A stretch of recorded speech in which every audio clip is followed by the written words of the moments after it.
M talking about some rules जो कि basic rules हैं बट नॉट रिटन एनीवेयर, ठीक है. You might not find them कि ये पर्टिकुलर बुक में ऐसे रूल्स गिवन है, बट यदि ये रूल्स आप खुद के लिए रखोगे, अकाउंट्स के कोई भी क्वेश्चन करना आपके लिए इजी हो जाएगा. So I will start with rule number 1.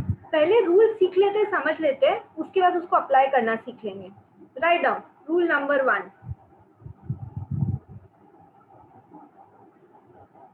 देखो, सबसे पहले मैंने आपको लास्ट क्लास में बोला था debit equals to credit.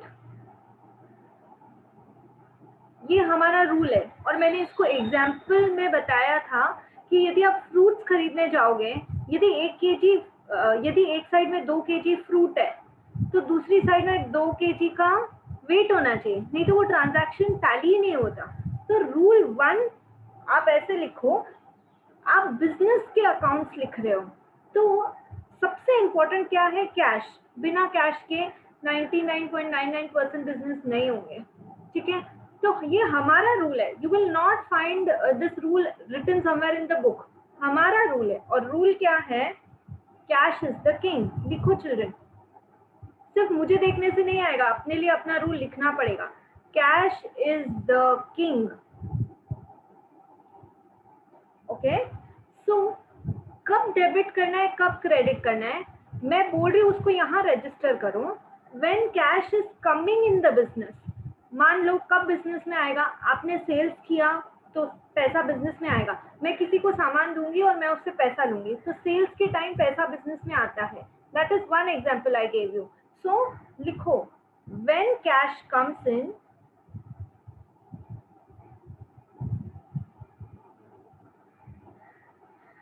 always debited.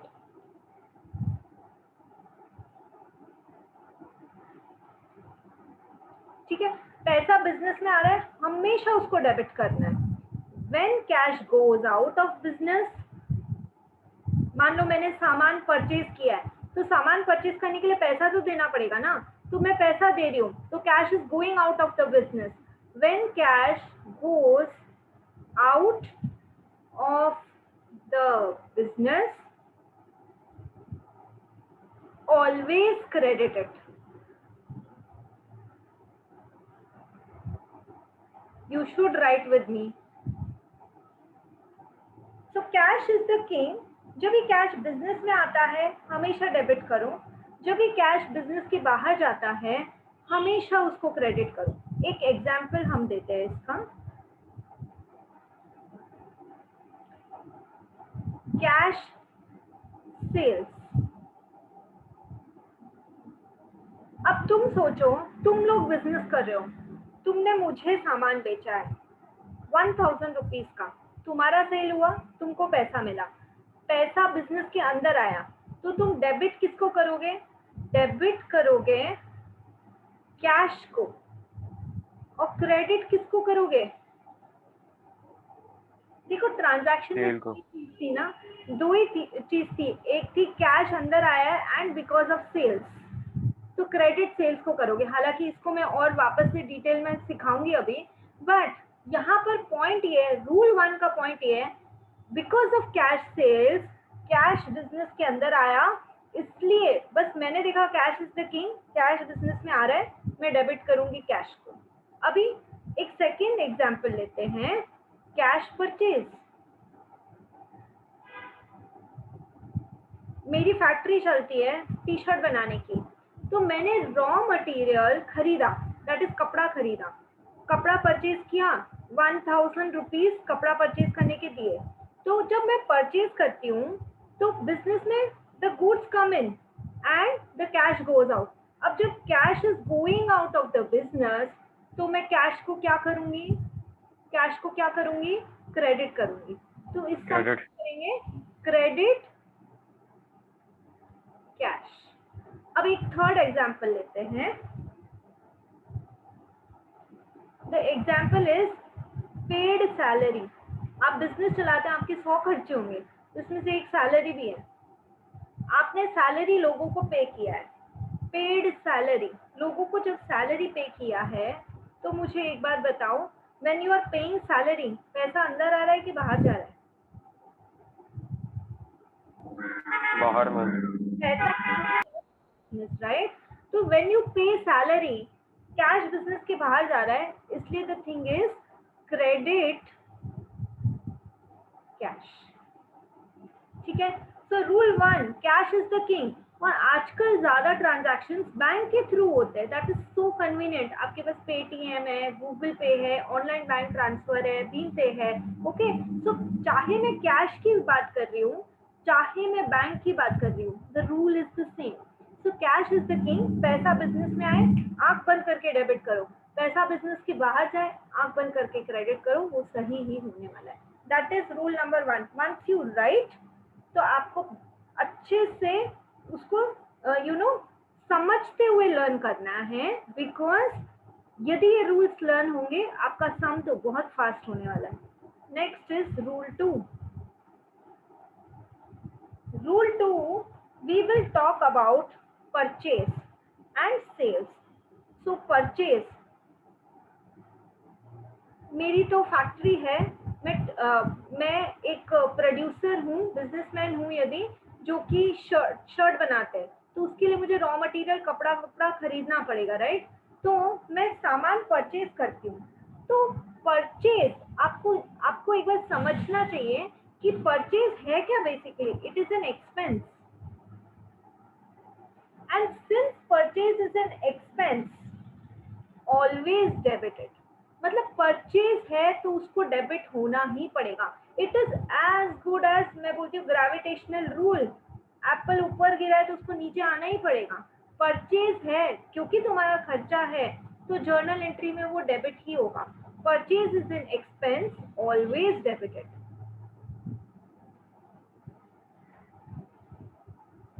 तो यदि परचेज एक्सपेंस है, तो सेल्स, बिना सेल्स किए, चाहे आप सामान बेचो, चाहे आप सर्विसेज बेचो, यदि आप प्रोफेशनल हो, लॉयर हो, डॉक्टर हो, सीए हो, इंजीनियर हो, आप अपनी सर्विसेज बेच रहे हो, तो सेलिंग ऑफ सर्विसेज, सेल्स को हम रेवेन्यू फ्रॉम ऑपरेशंस भी बोलते हैं। That is one more word for sales. तो सेल्स मेरी इनकम हुई ना। तो रूल क्या बोलता है, ये हमारा रूल है, परचेज ऑलवेज डेबिटेड, सेल्स जो कि इनकम है ऑलवेज क्रेडिटेड। और एक और बात वापस रिपीट करती हूँ, हमेशा यदि हर ट्रांजैक्शन में यदि 1000 से कोई चीज डेबिट हुई है, तो 1000 से उसको क्रेडिट होना जरूरी है। यदि एक साइड 1000 है और एक साइड सिर्फ 900 है, गलत है, आप कहीं मिस्टेक कर रहे हो। तो that is the way you can always check yourself. ठीक है। तो परचेज एक्सपेंस है, always debited. Sales is the income, always credited. अब ये रूल को लगा के एक बार हम वापस ऊपर वाले एग्जाम्पल पे आते हैं। देखो, एकदम स्लोली समझते हुए करो। कैश सेल्स, कैश सेल्स में कैश अंदर आया था, तो मैंने कैश को डेबिट किया था और सेल्स को क्रेडिट किया था। यहाँ रूल पढ़ो ना, सेल्स इनकम है, ऑलवेज क्रेडिटेड, तो सेल्स को तो क्रेडिट होना ही पड़ेगा। अब सेकेंड वाला ट्रांजैक्शन देखो, कैश परचेज, कैश परचेज से कैश बाहर गया था, तो रूल 1 सेज कि कैश परचेज से कैश बाहर गया था, तो कैश को आप लोग क्रेडिट करेंगे। एंड रूल 2 सेज परचेज को हमेशा आपको डेबिट ही करना है। तो यदि कैश को आप क्रेडिट कर रहे हैं कैश परचेज में, तो परचेज को तो डेबिट करना ही है ना। Okay, so rule 1, cash is the king. Business में आया डेबिट करो, बिजनेस के बाहर गया क्रेडिट करो। रूल 2, परचेज एक्सपेंस होता है, हमेशा डेबिट होगा। सेल्स इनकम होता है, हमेशा क्रेडिट होगा। These were the 2 rules. Now rule 3।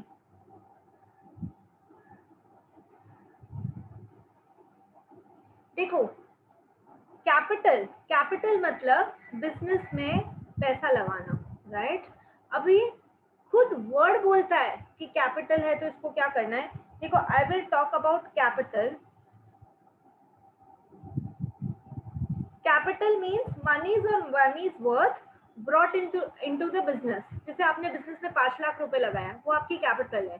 आपने एक घर पे ऐसे ही लैपटॉप फ्री पड़ा था, उसको लाके बिजनेस के यूज के लिए कर दिया, वो कैपिटल है। तो कैपिटल खुद क्वेश्चन अपना आंसर दे रहा है। C for capital, C for credit. और मैं इसको ऐसे भी प्रूव कर सकती हूँ रूल 1 से कि देखो बिजनेस में आपने कैपिटल लगाया है, दैट इज बिजनेस में कैश आया है, और जब बिजनेस में कैश अंदर आता है तो पहला ही रूल है when cash comes in the business always debited. तो जब भी कोई बंदा अपने बिजनेस में कैपिटल लगाएगा तो उसका एंट्री क्या होएगा, कैश आया बिजनेस में, सो कैश को करेंगे डेबिट, कैश एसी मतलब cash account debit, and capital को क्या करेंगे, लिखा तो है उधर C for capital C for credit, तो कैपिटल को क्या करेंगे, क्रेडिट। अभी एक और चीज है जो खुद अपना हिंट देता है, दैट इज ड्राइंग। रूल 3 में ही आएगा ये, साथ में लिखो, आपको आता है तो भी लिखो। Always make your notes, they are always helpful, they they are registered in your mind, then आप फिर सपने में भी रॉन्ग नहीं करोगे।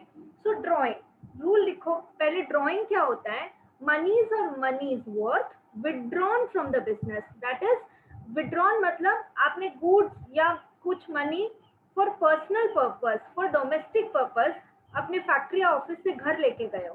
फॉर एग्जाम्पल आपके घर में कोई बर्थडे पार्टी थी, तो आप तो शर्ट बनाते हो ना, तो आपने 10 टी शर्ट उठाए घर पे रिटर्न के लिए लेके गए, तो बिजनेस से कोई चीज घर पे गई है, तो दैट इज ड्रॉइंग। जब घर से पैसा बिजनेस में लगता है दैट इज कैपिटल, या बोरो करके भी लगाया दैट इज कैपिटल, और कोई फैक्ट्री या ऑफिस से कोई सामान या कोई मनी घर पे जाता है फॉर पर्सनल पर्पस, तो दैट इज ड्रॉइंग। तो रूल अच्छे से याद हो जाएगा, लिखो D for drawing,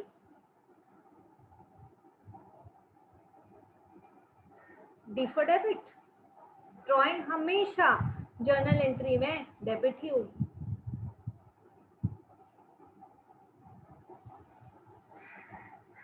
D for drawing, D for debit.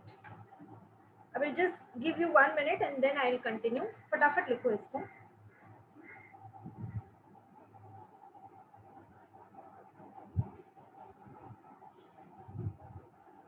हो गया? No, ma'am. Okay, I'm waiting.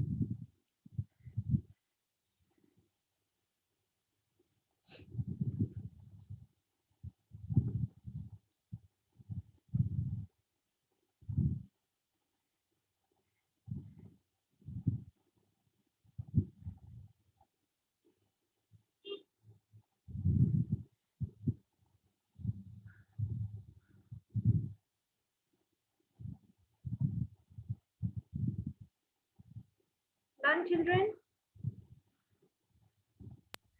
No, Yes, ma'am. ma'am. ma'am. Okay, I will give you the picture also. Let me go ahead. Rule 4.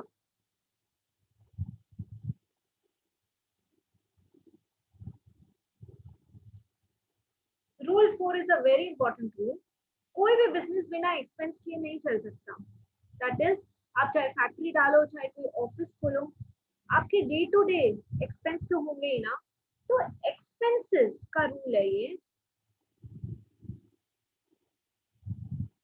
Expenses क्या होता है, सबसे पहले ये regular basis पे होने चाहिए। जो एक्सपेंसेस है कैसे चेक करें कि ये एक्सपेंस है, they should B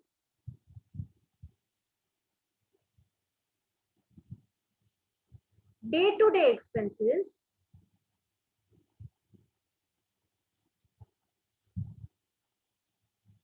and recurring in nature. मैं मतलब समझाती हूँ।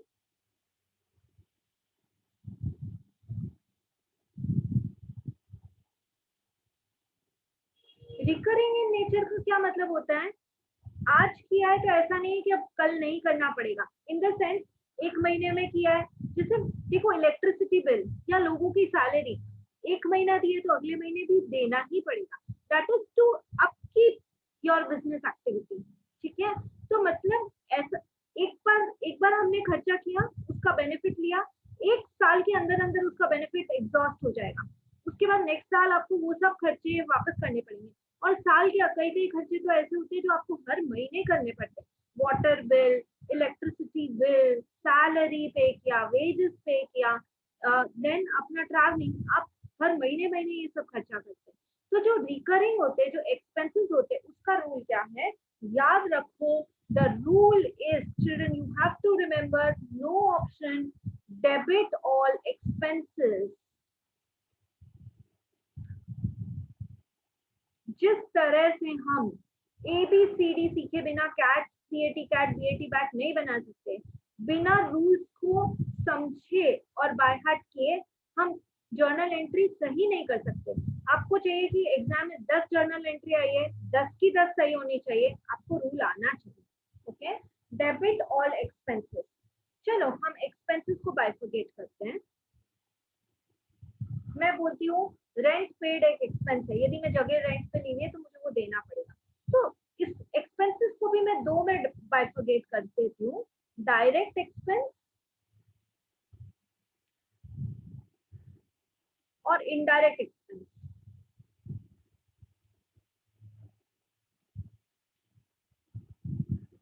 यहाँ पे डायरेक्ट एक्सपेंस से मेरा मतलब है फैक्ट्री से रिलेटेड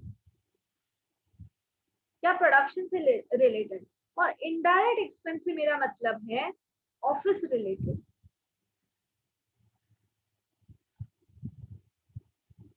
तो एक फैक्ट्री में क्या क्या खर्चा होगा, purchase of raw material direct expense है, डेबिट ही होना पड़ेगा। तो परचेज, उसके बाद फैक्ट्री में मजदूर होते हैं, यार वर्कर्स, जो लेबरर होते हैं, उसको हम वेजेस देते हैं। वेरी गुड, तो वेजेस, ठीक है। तो debit, fuel on coal, very good, debit purchase, debit gas and water, सबसे पहले कोल कोक पावर किसी ने बोला, वो लिख लेती हूँ, कोल कोक पावर, दैट इज, बड़ी बड़ी मशीन चलती है ना, कोल से चलती है, कोक पावर इन सब से चलती है। जो पावर वर्ड है वो फैक्ट्री में यूज होता है, बड़ा पावर। इलेक्ट्रिसिटी वर्ड है ऑफिस में, तो कोल कोक पावर इसको डेबिट करेंगे। Ma'am machinery depreciation, okay, machinery का depreciation, machinery depreciation is direct expense, but वो देखना पड़ेगा एग्जैक्टली क्वेश्चन में क्या है। तो एक बार के लिए डेप्रिसिएशन मतलब ये होता है you bring down the value of the asset. तो हम ये मानते हैं नॉर्मल डेप्रिसिएशन, हमको फर्नीचर इसका दिया हुआ है, तो depreciation is because you are using the asset, उसका घिस रहा है ना वो, due to use, due to change in technology, due to influx of time, time निकल रहा है तो भी तो कोई चीज पुरानी होती है, गाड़ी वगैरह। तो depreciation is also expense, but if the question is silent it is indirect expense. तो डेप्रिसिएशन में यहाँ लिखूंगी। Ma'am lighting and heating, okay, उसके बाद कुछ डायरेक्ट एक्सपेंस मैं बोलती हूँ रॉयल्टी देना, फिर मैं बोलती हूँ कैरिएज इनवर्ड, मतलब समझा रही हूँ सबका। Ma'am octroi, octroi, excise duty,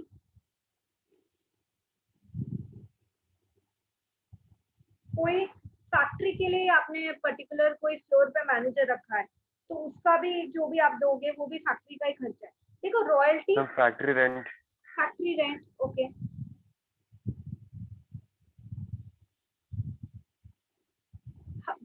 the list is long, but the point is आपको ये समझना पड़ेगा कि जो भी एक्सपेंस है उसको हम डेबिट करते हैं, that is what I want to tell you. यहाँ पर purchase debit, wages debit, royalty, मान लो कि मैं प्रोडक्शन तो खुद ही कर रही हूँ, बट कोई टैग किसी और का लगा रही हूँ जिसके कारण मेरा सामान फटाफट बिक रहा है, तो मैं उस पर्सन को रॉयल्टी दूंगी, तो रॉयल्टी भी तो प्रोडक्शन का एक्सपेंस हुआ ना।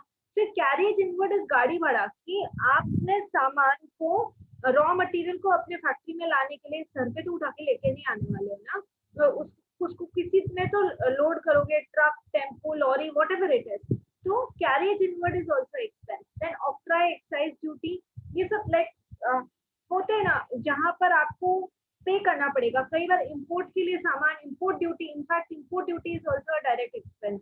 एक्साइज ड्यूटी मतलब दीज आर बेसिकली टैक्सेस, तो import duty,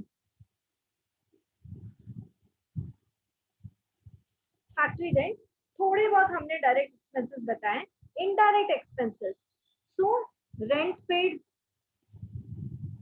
discount allowed, bad debt, debit करना children, office salaries, okay, salaries सब डेबिट, सैलरीज, ट्रैवलिंग एक्सपेंडिचर, शाबाश, travel expenses, printing telegram, and stationery, okay, किसी ने बोला टेलीग्राम, लिख रही हूँ मैं, आप तो बोलते जाओ। Office, Holiday. डिस्काउंट अलाउड, किसी ने स्टेशनरी बोला, प्रिंटिंग एंड स्टेशनरी,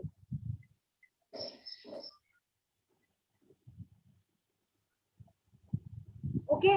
कई बार investments, investment is not an expense, investment ma'am insurance premium, होता है, लेकिन हम यदि कोई लोन, ये देखो, ये बात ध्यान रखो, ये कॉमन मिस्टेक है। इन्वेस्टमेंट एसेट होता है, उसको आगे समझाऊंगी कि इन्वेस्टमेंट एसेट क्यों होता है। इन्वेस्टमेंट में मतलब जैसे लैंड एंड बिल्डिंग हमारा एसेट है, हमने बिजनेस में लैंड एंड बिल्डिंग करने से मतलब है, मेरे पास लैंड और बिल्डिंग, मेरे को बिजनेस करने की सुविधा है, ठीक है। इन्वेस्टमेंट भी मेरा एसेट है, आज मैंने कहीं इन्वेस्ट किया, मुझे शायद इंटरेस्ट के रूप में रिटर्न मिलेगा, है ना। तो देखो, यदि मैं किसी को इंटरेस्ट पे करती हूँ तो वो मेरा एक्सपेंस है, बहुत सिमिलर नाम है, लेकिन इन्वेस्टमेंट एसेट है, इंटरेस्ट पेड एक्सपेंस है। ये गलती करते हैं बच्चे एग्जाम में, आपको नहीं करनी है। मैम रेट्स एंड इंश्योरेंस, हाँ, rent, rate, taxes, rent paid है, फिर एक बार कभी वो ऐसे लिख के देते हैं, रेंट, रेट्स, टैक्सेस। कई बार हम बिजनेस में डिस्काउंट देते हैं, तो discount given is also expense, दे देते हैं ना, 1100 का 100 में, तो डिस्काउंट गिवन इज एक्सपेंस। कई बार हमको किसी को ब्रोकरेज या कमीशन देना पड़ता है, तो ब्रोकरेज या कमीशन देना भी तो एक्सपेंस है, सब एक्सपेंस। बैड डेट्स भी है। Very good, brokerage, commission, ma'am bank charges, okay. Bad debt बोला आई थिंक अमीश ने, बैड डेट, मेरा पैसा डूबा, ठीक है, कि कोई बैंकरप्ट हो गया, नहीं दे पाया, मेरा पैसा वापस से डूब गया, तो एक्सपेंसेस एंड लॉसेस, इनफैक्ट चाहे एक्सपेंसेस हो या लॉसेस, उनको डेबिट ही करते हैं, debit all expenses and losses, ये रूल है, ठीक है। फिर किसी ने अभी बैड डेट के बाद किसी ने क्या बोला था, और ma'am administration expenses, administrative expenses लिख दो,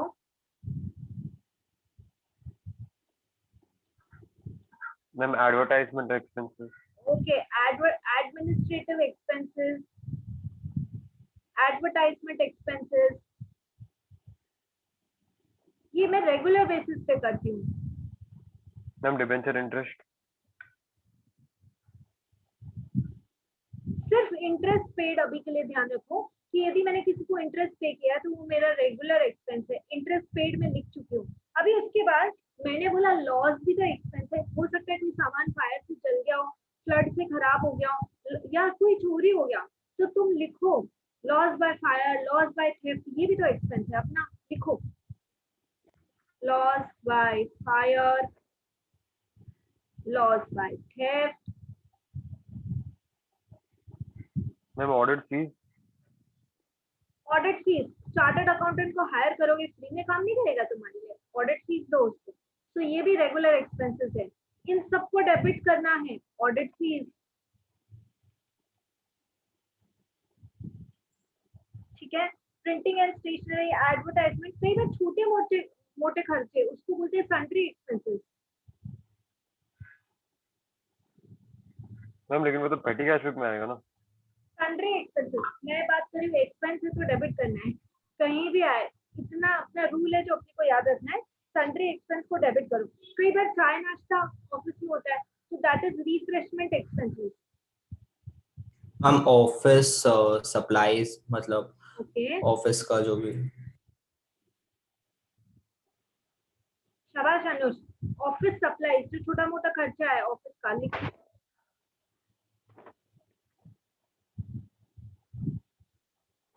ऑफिस सप्लाईज।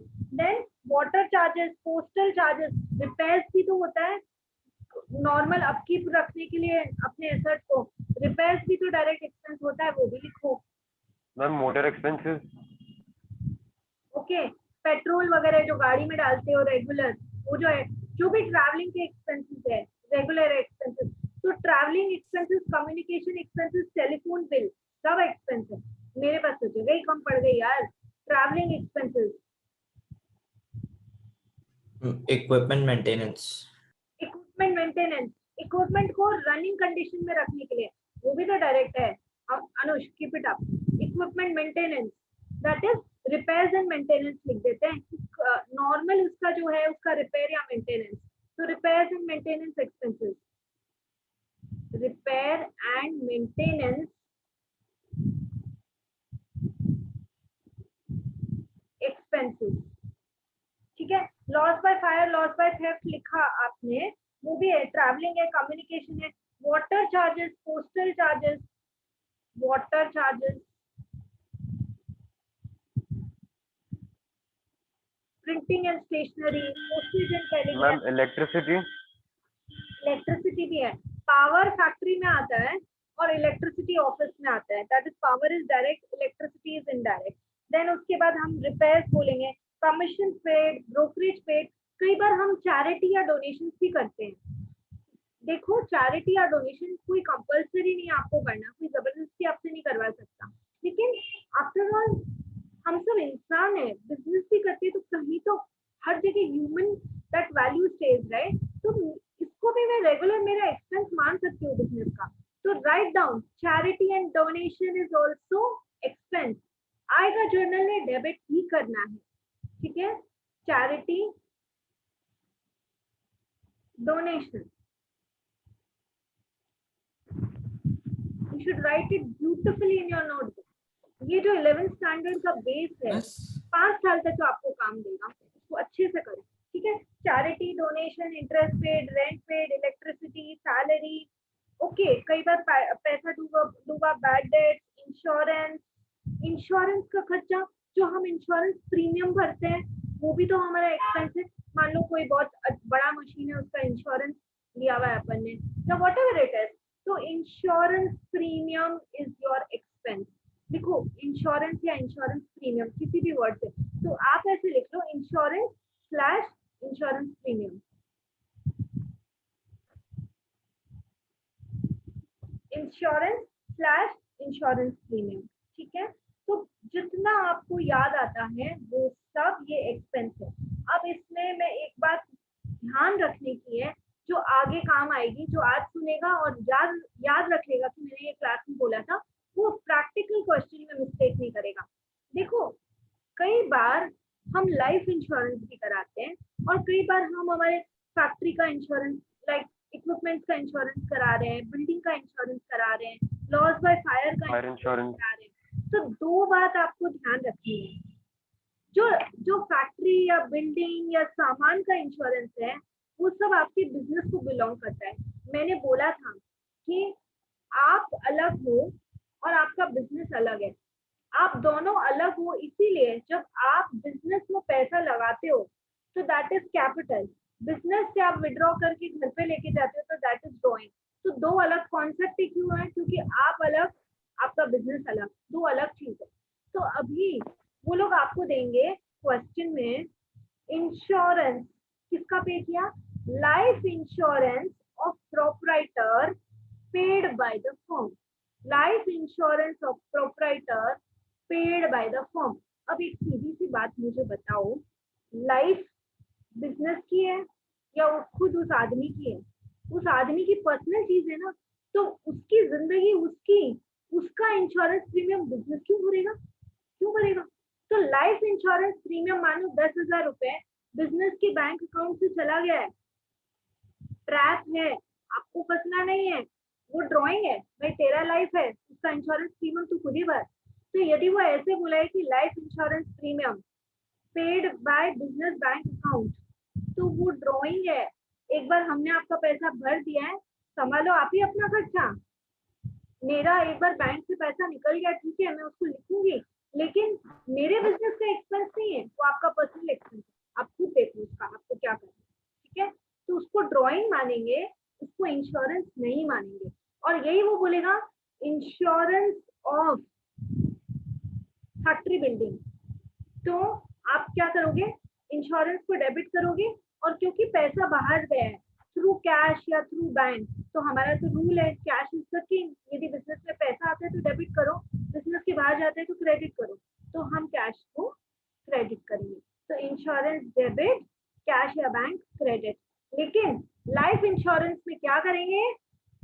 करेंगे ड्रॉइंग डेबिट। वैसे भी रूल है D for drawing D for debit, लेकिन बस आपको इतना पता होना चाहिए लाइफ इंश्योरेंस पे करना ड्रॉइंग है, तो D for drawing D for debit, drawing debit and cash या बैंक क्रेडिट। ओके, तो रूल 4 तक हम लोग आ गए हैं। अब रूल 5 देखो, सारी इनकम्स को आप क्रेडिट करेंगे। लिखो रूल 5, क्रेडिट ऑल इनकम।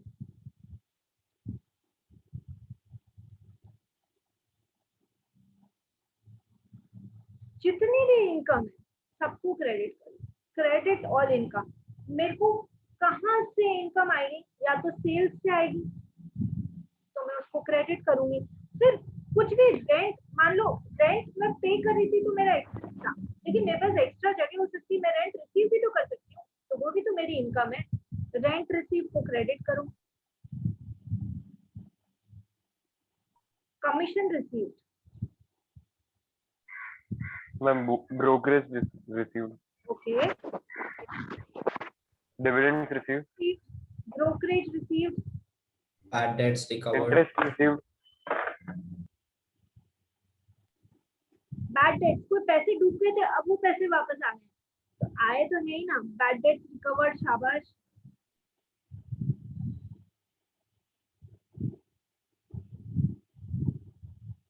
और भी कोई बच्चा कुछ बोल रहा था? Ma'am interest received, interest receive, interest का पैसा मिला तो इनकम ही है ना, इंटरेस्ट रिसीव।